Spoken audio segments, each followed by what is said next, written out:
ابن القیم علیہ رحمۃ اللہ اس حوالے سے بیان کرتے ہیں کہ ہر بندہ ان دونوں حالتوں میں سے کسی ایک حالت کے اندر ضرور ہوتا ہے، یعنی ان دونوں میں سے کوئی ایک صفت اس کے اندر ضرور ہوتی ہے۔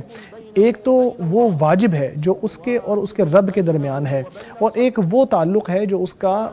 بندوں کے ساتھ ہے، اللہ کی مخلوق کے ساتھ ہے۔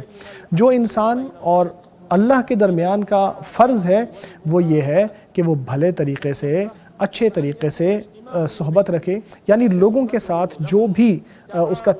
تعامل ہو، اس کے ساتھ ملنا جلنا ہو، وہ اللہ تبارک و تعالیٰ کی خوشنودی کے لیے ہو، اللہ کو راضی کرنے کے لیے ہو۔ اسی میں انسان کی بھلائی ہے، اسی میں انسان کی فلاح ہے، دنیا میں بھی اور آخرت میں بھی، نیکی میں اور تقوی میں۔ یہ دین کو جمع کرنے والی دو صفات ہیں۔ جو نیکی کی حقیقت کے اوپر اگر غور کیا جائے تو یہ کامل کمال ہے، ہر طرح کا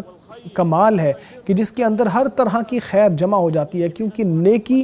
وہ لفظ ہے کہ جس کے اندر ہر طرح کی بھلائیاں آ جاتی ہیں جن کا بندے سے مطالبہ کیا گیا ہے۔ اس کے مقابلے میں گناہ ہے، یہ بھی ایک جامع لفظ ہے جس کے اندر ساری برائیاں آ جاتی ہیں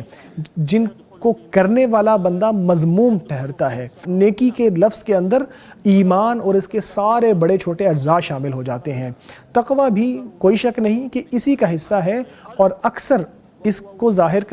کو استعمال کیا جاتا ہے دل کی نیکی کو ظاہر کرنے کے لیے، اور یہ بتانے کے لیے کہ دل کے اندر ایمان کی کتنی مٹھاس ہے، کتنا اطمینان ہے، کتنی سلامتی ہے، اور اس کی وجہ سے انسان کو کتنی طاقت محسوس ہوتی ہے اور کتنے سکون محسوس ہوتا ہے ایمان کے ذریعے۔ کیونکہ ایمان کا ایک ذائقہ ہوتا ہے، اس کی مٹھاس ہوتی ہے، جس کو یہ محسوس نہیں ہوتی اس کے اندر یا تو ایمان کم ہے یا اس کے اندر ایمان ہے ہی نہیں۔ اللہ تبارک و تعالیٰ نے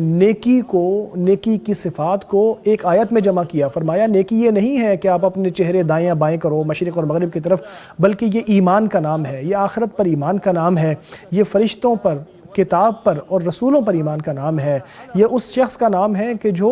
خوش دلی کے ساتھ مال کو خرچ کرتا ہے رشتہ داروں کے اوپر، یتیموں کے اوپر، مسکینوں کے اوپر، راہگیروں کے اوپر، مانگنے والوں کے لیے اور گردنوں کو آزاد کرنے کے لیے، اور جو ایمان اور نماز قائم کرتا ہے، زکوٰۃ ادا کرتا ہے، اور وعدے کو جو لوگ پورا کرتے ہیں اور برے حالات میں اور تنگی کے حالات میں صبر کرنے والے ہیں، یہی لوگ سچے ہیں اور یہی لوگ تقوی اختیار کرنے والے ہیں۔